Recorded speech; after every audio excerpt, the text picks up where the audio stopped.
You are watching My Naija TV. Ẹ̀rí gbogbo ajá ń bímọ. Ntí mo fẹ́ kẹ́ ẹ mọ̀ nípa ọmọ bíbí.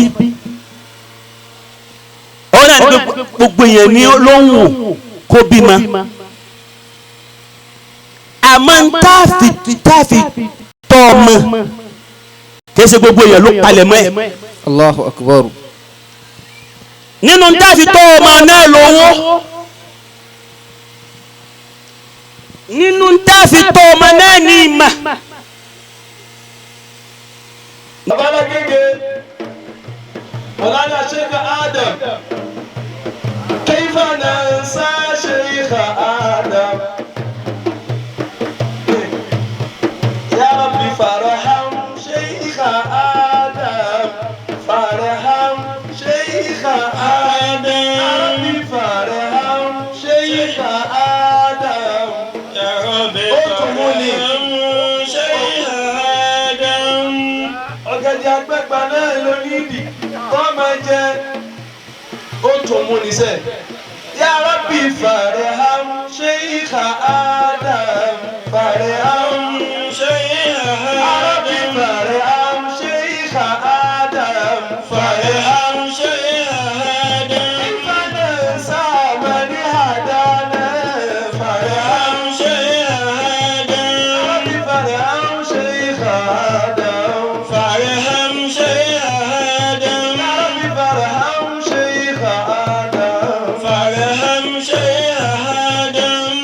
Inú tó dùn mọ́ bàbá Alágége, mo fẹ́ sin ìyàwó ẹ̀ kan bí Ajabiu, mo ní di 10,000. Sheikh wa jẹ́ tó mọ̀ bí àwọn àgbàlagbà ń bẹ nílé 10,000.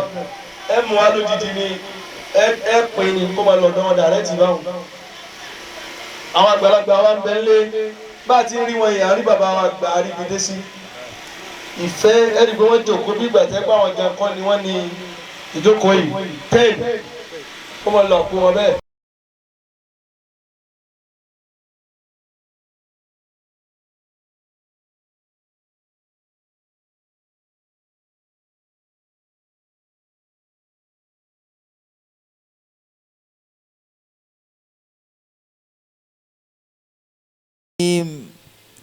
وقل رب إني أعوذ بك من همزات الشياطين وأعوذ بك رب أن يحضرون ولقد كرمنا بني آدم وحملناهم في البر والبحر ورزقناهم من الطيبات وفضلناهم على كثير ممن خلقنا تفضيلا يا أيها الذين آمنوا إذا نودي للصلاة من يوم الجمعة فاسعوا إلى ذكر الله وذروا البيع ذلكم خير لكم إن كنتم تعلمون يا واعظ الناس للخيرات يا قاصدا للسابقين من العلماء مقتصدا الله يعصمك من شر العدا وأذى مطولا لك عمرا سالما وهدى وفق إلهي يا ربي للنهى كوله ولا تدل له سعيا ولا سندا واسلك طريقا له واستر سرائره وحسن عواقبه يا خير مقتصدا وانصر بنصرك ربي مركزا نجبا وهدي مديرا له نرجوك لا أحدا ومركز لاتقان العلم مبلغنا أيده ربي بنصر للسماء أبدا وارحم إلهي الإلوري شيخنا بأسلا واغفر له وحشر عنه زمرة أصوادا واغفر له وحشر أنه زمرة صعدا. بسم الله كل هو أعوذ بالله من الشيطان الرجيم. بسم الله الرحمن الرحيم.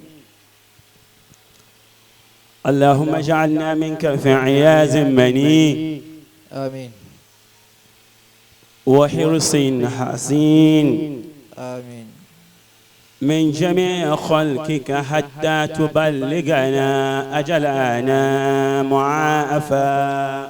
أعوذ بالله من الشيطان الرجيم. بسم الله الرحمن الرحيم. وستر العرش مسبول علينا وعين الله نازرة إلينا وإن قصد الهدى ديران علينا بحول الله لا يقدر علينا. وستر العرش مسبول علينا وعين الله ناظرة إلينا ولو عظم العداد عيران علينا بحول الله لا يكدر علينا. adúpẹ́ fún Ọlọ́run. alhamdulillah. atútúpẹ́ fún Ọlọ́run ọba lẹ́ẹ̀kan sí. alhamdulillah. orí ìjókòó ni ń bá wà gẹ́gẹ́ bí àwọn aláṣẹ alálùbáríkà ṣe wí síwájú. afáwa ima adamallahu hayatahu. aláṣẹ alálùbáríkà nínú wọn ni wọ́n wà nínú ìlú yìí. adamallahu hayatahu. Ọlọ́run sì dá àwọn àfáà nínú ìlú yìí tó pọ̀. bàbá tí wọ́n bí wa bàbá Sheikh Adam Allahu ta'ala nínú tírà tí wọ́n pè ní Nasimu Soba fi akhbar al-ulama bilad Yorùbá wọ́n ṣàlàyé ìran àwọn àfáà. bí mo ṣe wá mọ̀ yìí bàbá wa ti kú nísìnyí yóò tún máa súnmọ́ 30 ọdún lọ báyìí. mo wá tún rántí wípé ọjọ́ kan bẹ tí à ń bẹ nulẹ̀ bàbá ní kí wọ́n lọ kéésì gbogbo ń bá wà nulẹ̀ wa. níjọ́ náà mo kéré mi ò lè jí ju bí ọmọ ọdún 8 síra wọn lọ sí 10 mo wà ní ọ̀ndà 10. wọ́n wá bẹ̀rẹ̀ sí sọ̀rọ̀ ọ̀rọ̀ yìí pọ̀ wọ́n sọ̀rọ̀ gbogbo àwọn àfáà lọ ni. wọ́n wá pàtàn ara wọn wọ́n pàtàn Sheikh Kamaluddin Al-Adabi níjọ́ náà.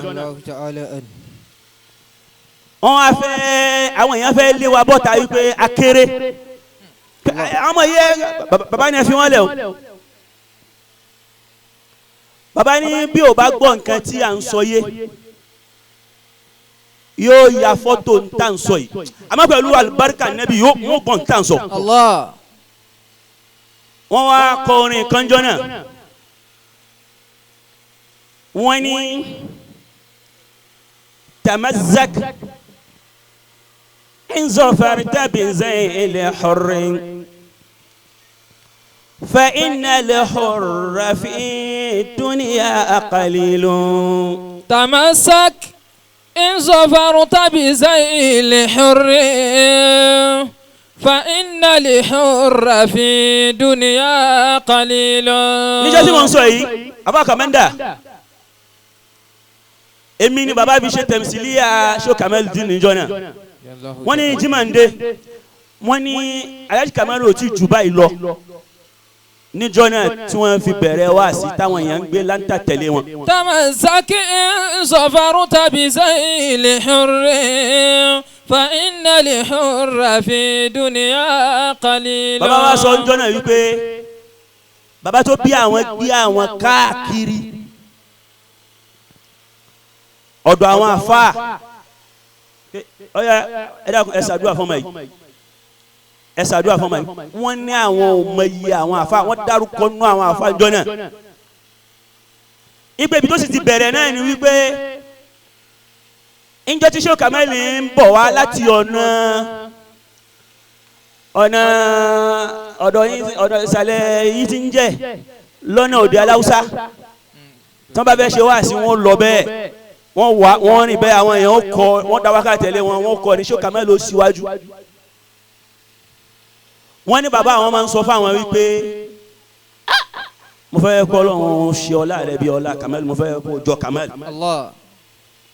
bàbá wa ń sọ fún wa níjọ́ náà wípé wọ́n sunkún gbogbo wa ń sunkún wọ́n sọ̀rọ̀ ara wọn oríṣiríṣi ìyà tó jẹ wọ́n báwọn ṣe rìn láti yàn yín dábẹ́kúta bá àfa àwọn ti sọ pé káwọn lọ ra nǹkan wá táwọn gun kẹ̀kẹ́ láti yàn yín àfa àwọn wọ tírẹ́ẹ̀nì àwọn sì lọ pàdé ẹ̀ lẹ́kọ̀ọ́ kẹ̀kẹ́ làwọn gùn wọ́n wá ń sọ̀rọ̀ ara wọn jọ náà wọ́n wá ń sunkún wọ́n wá ní ẹ̀yin ọmọ yìí o èmi ò ní ọ̀dọ̀ àfa kan tí mú yín lọ àmọ́ àwọn àfa oníranran ni wọ́n nílùú Ìlọrin àwọn aláṣẹ ńbẹ̀ńbẹ̀ tó yẹ kó ń tẹ̀sùbá inú wọn làfa wa ìmọ̀ tábà yìí. tamasaki sọfaru tàbí sẹ́yìn lè hurri.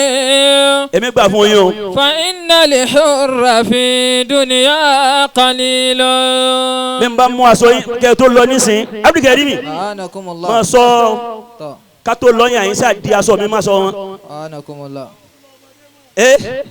Allahu akbar. fa inna lè hurra fi dunya qalilun.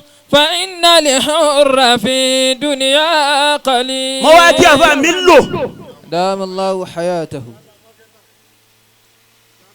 ọ̀gá ńlá makẹta ntí wọ́n ń ta èmi ò tí ì mọ̀. Allah. asubuna Allah ni wọ́n ń ta. Allah. tamazaki safaru tàbí sẹ́yìn. àbá mi lò yín bọ̀ wá sọ̀rọ̀ yín. fa inna lè hurra fi. àbá mo ń ta kọ́ mo kí. dunya qalil. Allahu mawjud mo kí. àfa wa ìmáàmù wa ní Akute mo kí. bàbá wa khalifa wa ajẹ́tùmọ̀bí mo kí. ọjọ́ ti lọ. bẹ́ẹ̀ bá sì nílà káyì yóò mọ̀ túmọ̀ tí wọ́n ń pè lọ́jọ́. la takfalan sababal kalami wa waqtahu wal kayfa wal kam wal makanu jami'a. la takfalan. la takfalan. sababal kalami. sababal kalami wa waqtahu. wal kayfa wal kam والمكان جميعا. والكيف والكم والمكان جميعا. والكيف والكم والمكان جميعا. bẹ́ẹ̀ bá ń wà níbi kan èèyàn gbọ́dọ̀ sọ àwọn pọ́ǹtì ìjókòó. iṣẹ́ tí wọ́n gbé fún mi tí bàbá ọlọ́mọ ẹ̀rọ kan jẹ́ bàbá kámẹ́rà jẹ́ àwọn ojú bàbá ọlọ́mọ. baba ọlọ́mọ Sheikh Muhammadu Jami damallahu hayatahu maisunana àti àbáwá Suleiman Oṣòyẹmí damallahu hayatahuma. iṣẹ́ tí bàbá mi ń ṣe ni wọ́n gbé fún mi wọ́n sì lépa mi wá sọ́dọ̀ mi ní airport mi ò sí nílé mo wà ní Gama inshallah. torí wòye àná ìgbẹ̀ngàn ìsìtì wà ń bẹ̀ látàárọ̀ pẹ̀lú àwọn ọmọ máa gbà mo wá ní ìsínlé Gama wọn wà wọn làwọn ń bọ̀ wá bá mi Gama wọn wá bá mi Gama nígbà tí mo wá dé yàyín mo rí pé gbogbo nǹkan ṣéǹjì mo rí pé àwọn tí wọ́n máa ń ṣéǹjì kan náà ni wọ́n ṣéǹjì àwọn àyìnbó náà ni wọ́n ṣéǹjì àwọn náà lálàsẹ̀. لا تكفلا سبب الكلام ويقتها والكيف والكم والمكان جميعا والكيف. iṣẹ́ tó wá gbé fún mi ọwọ́ náà ni nígbà tí mo dé náà ti gbé lé mi lọ́wọ́ pé kí n fi wá sí iṣẹ́ bàbá mi lẹ̀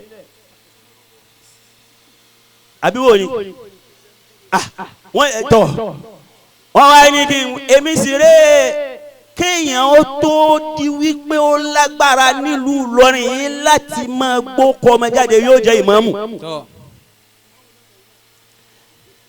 tí ìbá sì ṣe ìmáàmù yóò jẹ́ àwọn àfáà onítẹ̀sùbà nínú ilé bí àwọn àfáà bàbá wa ń mọ̀ Allah.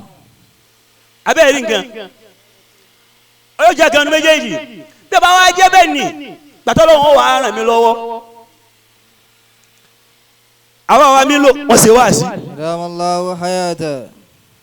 wọ́n tún ṣe wá sí tán wọ́n tún so kọ́ ọmọ. Adamallahu hayata. لا تقف لا سبب الكلام وواكته. mo fẹ́ràn àfa mi lò gan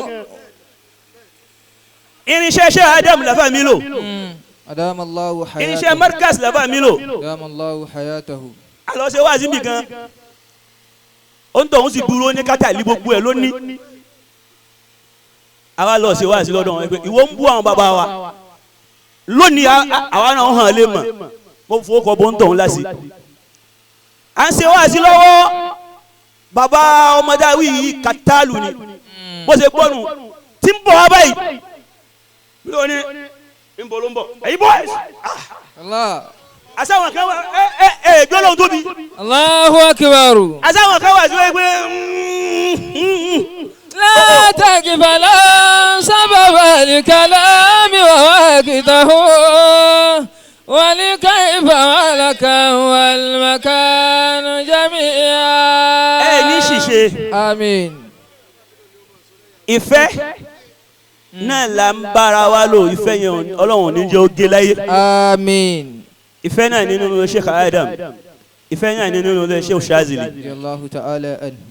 àmọ́ gẹ́gẹ́ bí àfa àwọn Ajétúmọ̀ bí ti sọ̀rọ̀ àwọn tí wọ́n sì mọ̀ ọ̀rọ̀ sọ náà nù àwọn ọlọ́rọ̀ náà nù ẹnìkan ò ní bá ní fẹ́ ká Ká tó fara gbé kú. ká tó fara gbé okun. àmọ́ kẹ́ẹ̀bí lè mọ̀ pé iṣẹ́ bàbá mi ní í ṣe ní ṣiṣẹ́ mi. àkọ́kọ́ ẹlẹ́ẹ̀kejì àwọn àfáà yìí wọ́n ti wá bá mi pé ohun àwọn káwọn gbóhùn mi mú yá kọ́ra bó bá èmi ò ní sọ̀rọ̀ púpọ̀ àmọ́ láàrin ìṣẹ́jú kan sí ìṣẹ́jú márùn-ún báwọn bàbá wa àfáà bàbá yàn ń dá fún mi bàbá yàn ń dá fún mi kí ni ẹ jẹ́ ń gbé fún mi. Má bá fàṣẹ sí i. Anakumullah. Subhanallah. Anakumullah. ahadun illa bazaltu lahu safwan mawaddati minni akhirun la abadi. ما ودني أحد إلا بذلت له صفو المودة مني آخر الأبد. bẹ́ẹ̀ bá nífẹ̀ẹ́ mi ما ودني أحد bẹ́ẹ̀ rẹ lágbájá fẹ́ gbóhùn ẹ̀. إلا بذلت له ẹ̀yà wa gbogbo tí ń jẹ́ ìdùnnú yín kò ní ti bànújẹ́ fún صفو mi. المودة مني آخر الأبد. gbogbo ọmọ tí ọmọ mi náà ni ọmọ yìí náà ọmọ mi ni ọlọmọsàjò ní àlùbáríkà. ولا جفاني وإن كنت المحب له إلا دعوت له الرحمن بالرشد. àwa akọ̀rọ̀ gbogbo yín ni mo kí fún àwọn ìlú láì ẹ̀yin náà mọ̀ pé mi bá ní kí n máa kí وما كنت على سري فبحت به ولا مدد إلى غير الجميل يدي. kọ̀mọ́ndà àrò mẹ́ta òun náà ní àdàbíyà òun náà ní Markazi òun náà ní Zumura mo kí ọ. ẹ̀rí ما دني أحد إلا بذلت له afa mi lò صفو المودة مني آخر الأبد. wọ́n ti sọ̀rọ̀ ولا جفاني. bẹ́ẹ̀ sì ni nínú àṣà Sheikh Adam Radiyallahu ta'ala anhu. tó bá jẹ́ sí pé ibi tí wọ́n fi mí sí lẹ́ẹ̀ni wọ́n fi mí sí àyè Sheikh Adam bàbá wọn ni erin kì í fọn kọ́mọ rẹ fa kò ní tí ó fọn. Èrè ọ̀pọ̀ lẹ́nu. wọ́n yà wí káfà mi lò wí báyìí lójú wa bí wọ́n ṣe wí ìdùnnú mi ní jẹ́. الحمد لله. ولا جفاني وإن كنت المحب له أدام الله حياته. Sheikh Habibullah Adam أدام الله حياته. آمين. lọ́dún kan yóò dà fún ọ wọ́n pè mí pé wọ́n fẹ́ ṣe ìyàwó kan ní àsùnára afáwọ́ wà ló pè mí jọ náà Bẹ́ẹ̀ni. mùdúrù ni mo bọ̀ wá o sì lọ mo débẹ̀ báyìí mo bá mùdúrù èmi sì rò pé bóyá èmi ní ṣe wá sí mo tún jókòó mo sì ṣe wá sí kó àwọn ndẹ́mi lówó Sàrújì dìde ndẹ́mi lówó ṣe gbogbo ẹ̀ gbà tí mo ṣe gbogbo ẹ̀ tán mo tún lọ wá ní wá sí Ìlọrin ló ṣe máa bá ẹ kàmá sí. Allah. abá mi lò wá sí Ìlọrin lẹsẹ yóò wá bá yẹ kàmá sí. máa tà ní àdó ilé bàdá ìlú sọ́fù mawaddati minni akhirul abadi. ẹ̀rí gbogbo ajá ń bímọ ntí mo fẹ́ kẹ́ ẹ mọ̀ nípa ọmọ bíbí ọ̀hún náà ní gbogbo yẹn ní ló ń wò kó bímọ àmọ́ táàfì tọ́ ọmọ kìí ṣe gbogbo yẹn ló palẹ̀ mọ́ ẹ̀. Allahu akbar. nínú táàfì tọ́ ọmọ náà lówó nínú táàfì tọ́ ọmọ náà ní ìmọ̀ nínú táàfì tọ́ ọmọ náà làlùbáríkà náà lẹ́kọ́ kọ́lá náà là. Allahu akbar. القرآن يقول بعد أعوذ بالله من الشيطان الرجيم بسم الله الرحمن الرحيم أعوذ بالله من الشيطان الرجيم بسم الله الرحمن الرحيم ولا تضروا والدة بولدها والوالدات يرضعن أولادهن حولين كاملين. bẹ́ẹ̀ bá fẹ́ tọ́mọ ọdún méjì gbáko lọ́mọ yẹn gbọ́dọ̀ mú ọmú láyà rẹ̀ afa mi lòdì sọlẹ̀. liman arada an yutimma ar-rida'a wa 'ala ibi tí wọn sọ dé ni wípé nínú ọmú yẹn Ọlọ́run fi àwọn kankan síbẹ̀ nínú biologia tó sẹ́dí wal-laban ibẹ̀ lọ́mọ yẹn ti máa ibẹ̀ ló ti máa gba antibiotics tí èyí jẹ́ káàrùn oṣù ọmọ nínú ọmú ìyá ẹ̀rí pé bó bá rẹ ọmọ wọn mọ̀ sọ fún pé ẹ̀sà àmọ́ fún lọ́mú. yurdina awladahunna hawlan kamilayn. nínú ẹ̀ lọ́mọ yẹn yóò ti gba mímà. yurdina awladahunna hawlan kamilayn. vẹ́sù ni ọmú yẹn jẹ́ vẹ́sù ó ti jáde lára bàbá mímọ̀ tí bàbá ṣe gbogbo wàhálà tí bàbá ṣe ní mímọ̀ ó ti jáde ó ti bọ́ sára àyà yóò wá kó lára àyà yóò bọ́ sára ọmọ yẹn. liman arada an yutimma ar-rida'a. nínú ọmú yẹn ni ó ti gbàlùbáríkà nínú ọmú yẹn náà ẹ máa wá wọlé ní èmi náà gbé ọmọ níjó ní mo lọ léèwé ẹ sì máa wọn léèwé olówó ńlá òsì tí wọ́n ń ṣe nísìn owó tá a lè san lé kéwù làwọn àfáà là ń san bẹ́ẹ̀ ilé kéwù àwọn ilé kéwù 1000 lá ní kí wọ́n san wọn san lóṣù mẹ́ta a máa lé wọn káàkiri ní gbogbo àwọn àfáà ọrùn àwọn àfáà mi níjó ní ìta ṣe wàlímà tí mo rí táwọn àfáà mi tí wọ́n wo àwọn àfáà lè kéwù ọ̀dọ̀ mi tí wọ́n wọ gíní inú mi sì dùn pé alhamdulilayi àwọn àfáà yìí ẹ̀rí gíní dínú owó mi alhamdulilayi. والوالدات يرضين أولادهن حولين كاملين. mo wá lọ léèwé mo bá lọ gbé ọmọ mi lọ síbẹ̀ wàláhì tàláhì súnmọ́ billahi allazi la ilaha illa huwa al-qayyum mo sì rí ìyá kan tó sì gbé ọmọ oṣù mẹ́fà wá. Ya Rasulallah. ọmọ oṣù mẹ́fà dékìá ni wọ́n pè é la ilaha illallah. يرضين أولادهن حولين كاملين. sase tọ́lọ́wọ́ bá fẹ́ ni àbá se tọ́lọ́wọ́ bá ò fẹ́. gbogbo àwọn tí ọmọ wa ò tí tó ń tẹ́ni tá ń gbé lọ dékìá se tọ́lọ́wọ́ bá wí fún wa nù ní ẹ̀gbọ́n tọ́lọ́wọ́ bá sọ ní pé. يرضين أولادهن حولين كاملين. لمن أراد أن يتم الرضاعة وعلى المولود له رزقهن وكسوتهن بالمعروف. wàláyé ẹ̀yin lẹ́sẹ̀ wútúbà ọmọ yìí èmi wàláyé tó bẹ̀ lémi لا تضر والدة بولدها. lẹ́yìnsẹ̀ lìyẹ̀tìmù gbogbo ẹ̀yin tẹ̀ ń ṣe bẹ́ẹ̀ ni tọmọ ò tó nǹkan ọmọ wa bọ̀ kalẹ̀ ó ti mú mílíkì bàjẹ́ cowbell ọmọ mi ò máa wá játọ́ ẹ̀yin lè fà á wàláhi azim níjọ́ ní ìta lọ sí Amẹ́ríkà wàláhi tàláì mo gbọ́ ìtàn ọmọ kan mo sì bú sẹ́kún ìyá rẹ̀ kò sí nílé ìjà wà láàrin bàbá rẹ̀ àti ìyá bí ayé bá ti wá bí bàbá yìí wọ́n ti wá òun ti kó lọ wọ́n ti jọ wà lé ojú ọwọ́ wọn ìyá yìí ó wá jáde látàárọ̀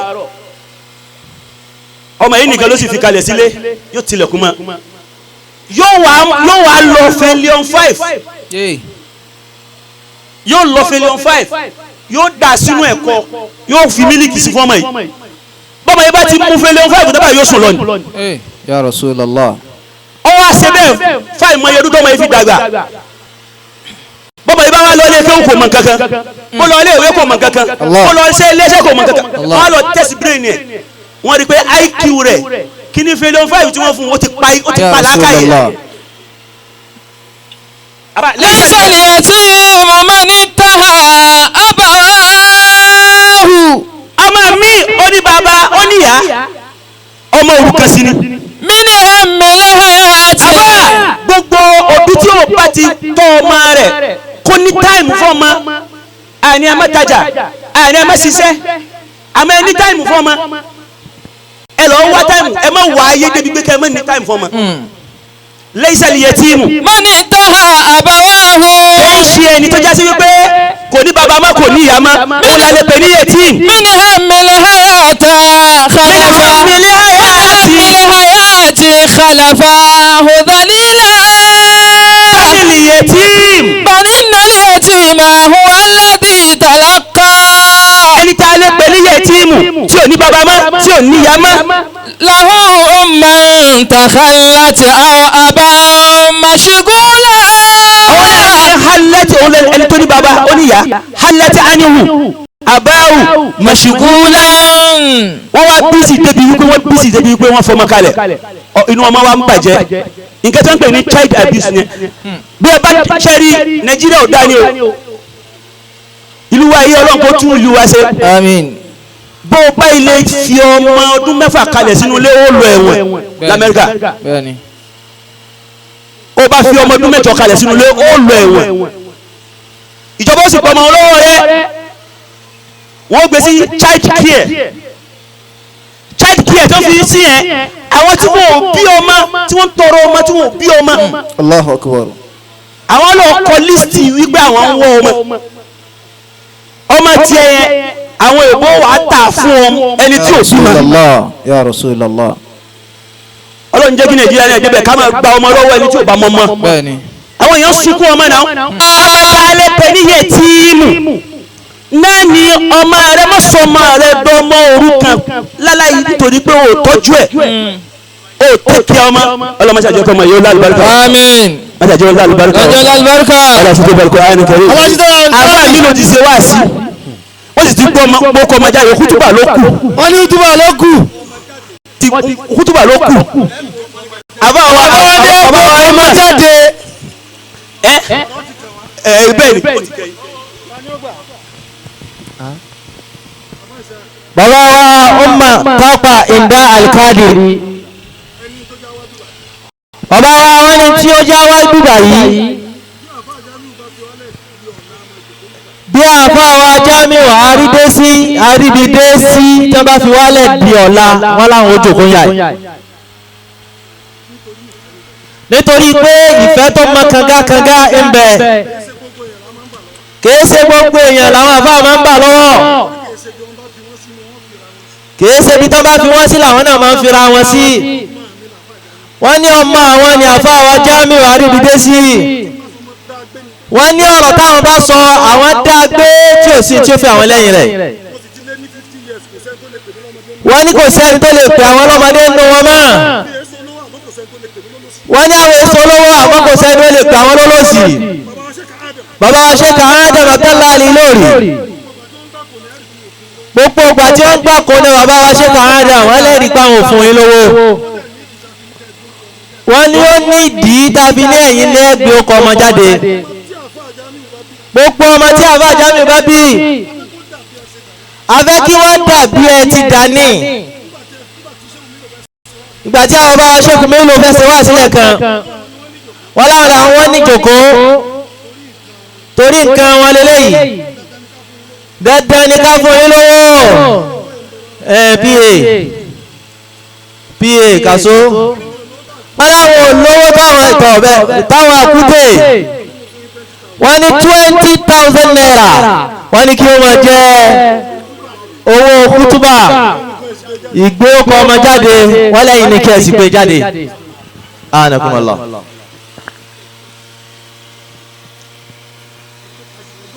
wọ́n ní kí ẹ jókòó ṣe náà ni wọ́n ní bàbá ọlọ́mọdà. tọ́ ṣe rí bàbá yín mọ̀. bàbá wa yín mọ̀. bí wọ́n bá pààyàn láṣẹ. bí wọ́n bá pààyàn láṣẹ. bẹ́ẹ̀ bá lóhùn ní tẹ̀lé àṣẹ náà. bẹ́ẹ̀ bá lóhùn ní tẹ̀lé àṣẹ tó pa òun. kọ́ máa jẹ́ sí pé àwọn àjẹnú ni wọ́n máa wá gbáyàn létí. kọ́ máa tọ̀. torí bẹ́ẹ̀. inú àlùbáríkà wọn. àti àkókò tó ti lọ. àti àlùbáríkà gbogbo àwọn yàrá tí wọ́n bẹ́ ń àti àlùbáríkà gbogbo ẹ̀yà wa tẹ̀ wá ń kalẹ̀. a'udhu billahi minash shaitanir rajim. bismillahir rahmanir rahim. àwọn sọlọ́dọ̀ èṣù ẹni ọkọ ẹni ẹgbẹ́ àsìbẹ̀ ló kọ́ ọlọ́run bá àjọ kí ayé àṣà kí ọ̀run. àbáwá múntakọ́. min barakatikum. inú àlùbáríkà yín. bàbá wa Sayutinu. àwọn bàbá wa Sayutinu ni. Al-Gamawi nuni. Bàbá Allahu Mawjud. Bàbá Imam. Bàbá Imam Akute. Bàbá Khalifa. Hal ata ala al-insan. Ǹjẹ́ kò ti dé wá bọ́ mi èèyàn láyé ni? Hinun min ad-dahri. Àwọn àsìkò kan nínú ìgbà. Lam yakun shay'an mazkura. Lọ́jọ́ sí pé a lè mú kọta pé ọmọ ènìyàn nígbà náà. Inna khalaqna al-insana. Ọlọ́run ló wá dá ọmọ ènìyàn. Min nutfatin amzajin nabtali. Látara omi mẹ́ta sí ńlá omi ẹ̀gbin táwa jì í pọ̀. Alinahu sami'an. Látara jíjì pé omi yìí Ọlọ́run lóun yọ ìrìnà òun sì yọ ìgbọ́rọ̀ jáde. Ya ayyuhan nas. Olúwa lóun pé gbogbo àwọn onígbàgbé èèyàn. Ittaqu rabbakum alladhi khalaqakum min nafsin wahida. Abẹ́rù Ọlọ́run tó dá wa látara ẹ̀mí kan ṣoṣo. Khalaqa minha zawjaha. Látara ẹ̀mí kan yìí ló ti yọ̀yàwó ẹ̀ jáde. Baffa minhuma rijalan kasiran wa nisaa. Lára àwọn méjèèjì ló ti yọ ọkùnrin lọ́pọ̀lọpọ̀ àtobìnrin. Wattaqullaha alladhi tasaaluna bihi wal arham. Wọ́n ní abẹ́rù Ọlọ́run tá a máa fi bẹ̀rẹ̀ àwọn àtòkùn bí. Inna Allaha kana alaykum raqiba. Torí pé gbogbo ń ṣe pátá kò sí tí ó hàn sọ́lọ́run bẹ̀. Ala sayyidina Muhammad. Ìkẹ́ àtọ́lọ́ Ọlọ́run kọ́ máa bá nẹ́bí ojú kan ìpójú kéré. Wa sahbihi wa sallam. Àtàwọn ará ilé àtàwọn sàhábé rẹ̀ mọ́sàsì kálọ̀pọ̀lọpọ̀ fún wa. Qad ijtama'na hadha al-yawm. Àwọn àlùfáà wọ́n kójọ lónìí. Ala aqiqati hadha al-mawlud. Láti gbé orúkọ ọmọ tọ́lọ̀ fi tawá lọ́rẹ láti gbé jáde.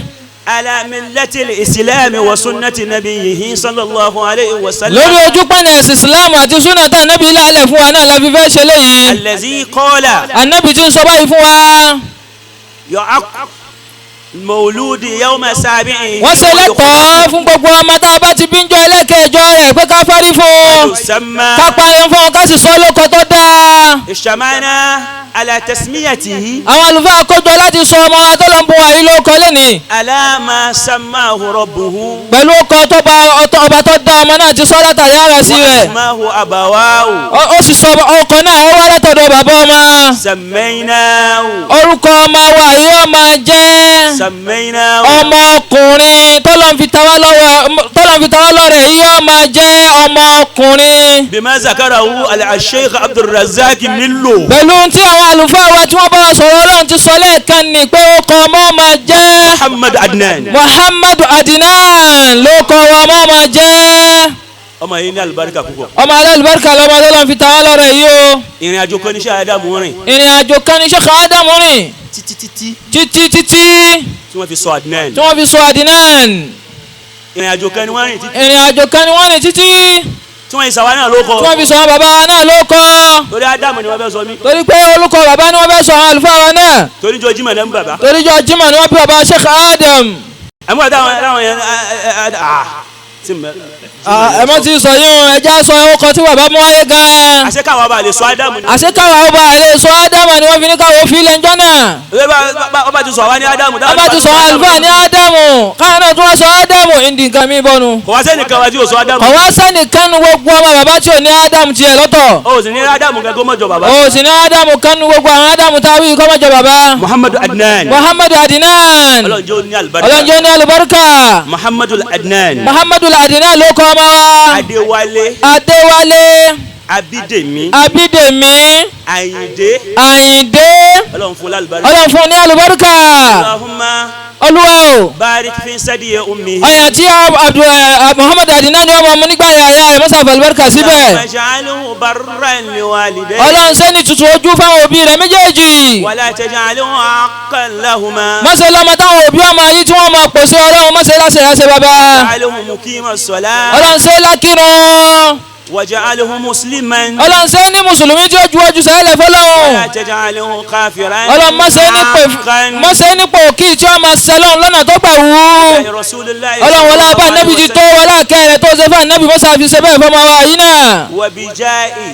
wa bi barakati jaddihi. ọlọ́run wọlé alibarika bàbá àdínáàni tá a sọ lẹ́nìí. wa jaddihi. àti bàbá ìpele kẹta lọ́hùn. wa barakati al-aba'i salihin. ọlọ́run wọlé àwọn bàbá rẹ̀ tí wọ́n bàbá ọlọ́mọ tara wọn jáde.